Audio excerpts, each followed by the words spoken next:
Hello everybody, we're just taking you through the director's cut version of our Paris Games Week demo of Dreams on PlayStation 4. Yeah. We wanted to sort of deconstruct all the various teasers we've done dating back to the PS4 announce, and then taking you sort of on a deep journey into a live demo of what it's like to play the game, play Dreams. And the imp was the first thing that we introduced you to. So the idea of the imp is you get to interact with the world. Yeah, it's the way that you touch and feel and manipulate and communicate. Yeah, online it's great fun. You can customize the imp to be your own, and you can kind of change the expression of the imp by just drawing on the touchpad on the DualShock. Yeah, and mess around with his eyebrows, and it'll be completely customizable. Exactly. So you can make it your unique mascot, if you like. And the thing about Dreams that we showed in this demo is that there's many kinds of gameplay. So different dreams have different rules. So the author of a dream gets to set, or the dreamer of a dream. The dreamer of a dream gets to say what the rules are. And in this opening sequence, it's a very tactile feeling thing. You get to basically move things around using the imp. Yeah. And what we're sneakily doing is introducing you to that's how you create things as well, isn't it? I mean, yeah, exactly. It's a cursor. It's a glorified cursor. It's a very posh, fluffy, squishy cursor. In this level, the rules are wide open, and there's this little character here called Frances. We can possess her, and Mark can then directly control her, both using the left stick to make her walk around, but also just by moving and emoting and... Exactly, so you can be much more kind of expressive, and you know, you can kind of sneak and sort of peek around corners, and you can really kind of perform. And then of course the other side of this level is that it's not very large to begin with, and so what the dreamer of this dream has done is that they've created collectible items, in particular a woodshed and a tree, that allow you to extend the level. And the tree was sort of a cosmetic item, but I think the exciting thing about the woodshed is that it's not just an ornament to make this place look better. It's actually, you place it down and then discover that you can actually go inside it to another place. Yes. So this was the first introduction, the demonstration of something we call, well, we currently call them links, to kind of remind you of what it might be on the web to move from website to website. But the thing is that when you do that in Dreams, it's so much more magical, because it's like traveling through a portal or a doorway. And I love the idea that people explore Dreams by looking out for things like windows, doors, wells, clearings in forests, you know, all sorts of different ways that you might travel from one dream to another dream. Yeah, exactly. And just like in real dreaming, you know. And that level link can be randomized, so you can say, take me to any level or dream, tag jungle, made by my friends or made by my friends of friends. So you can choose how selective or randomized the link is. Yeah, exactly.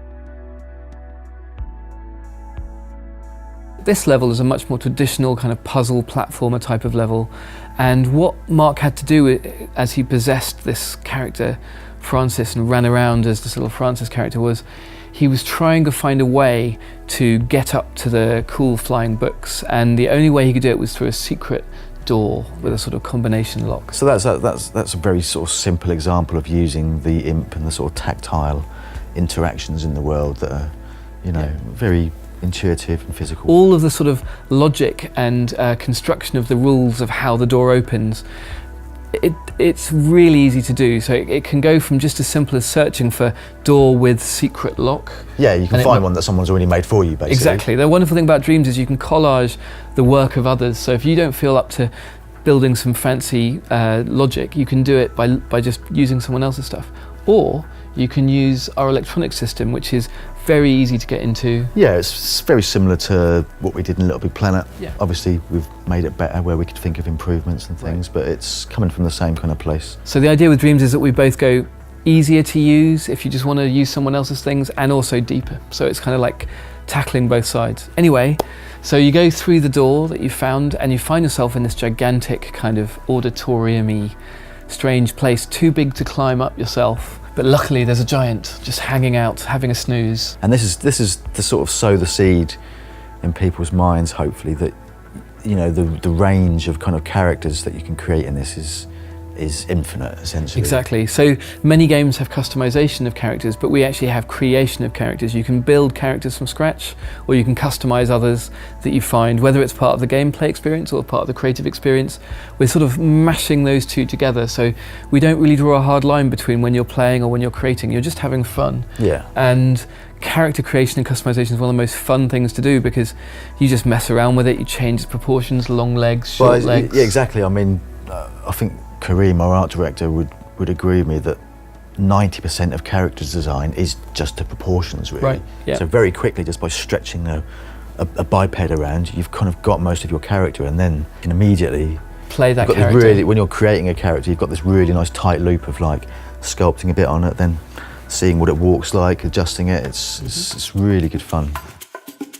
And actually that leads us into the sort of climax of our Paris demo, was going into that depth of playing and creating even more so when you go online, because when people join you in your level, you don't all have to be doing a platform mechanic. In this case, Cake World, the rules are that people who join after the first player get to, you know, assemble fruit bowls. And yeah, I mean, this is a dream where somebody's kind of pretty much opened up all of the rules, if you like. It's like a sandbox level. Yeah, it's like a sandbox. They're literally, these people are constructing a level whilst there's someone in there actually testing it. One of the things I think we didn't celebrate enough about Little Big Planet was a lot of people just played around and messed around in this create mode as if it were a sandbox, and it wasn't about publishing a particular dream or a particular level in Little Big Planet. And it's the same, even more so in Dreams, of like, if you just want to muck around with your friends and, you know, they can build a cake highway, or in this case a breadboard of doom and carve faces into it, that's fun in itself. That's part of the joy of Dreams. It is taking the best of both worlds there, really. Yeah.